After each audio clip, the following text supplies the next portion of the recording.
চেহারা তো দেখতেছেন মশলা দিলে অবশ্যই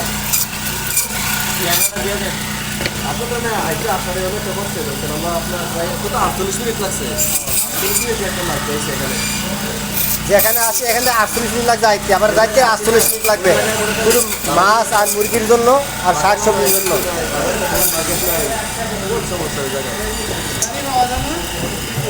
গাড়ি দেয় বুঝে ভাই যে 50 টাকা করে দেয় সপ্তাহে একজনের, একজন 50 টাকা কি একটা মুরগি গেছে 28 টাকা, তো আর তেল লইলে যাবো, তেল লাগতো না, তেল লাগবো, সাইল লাগবো।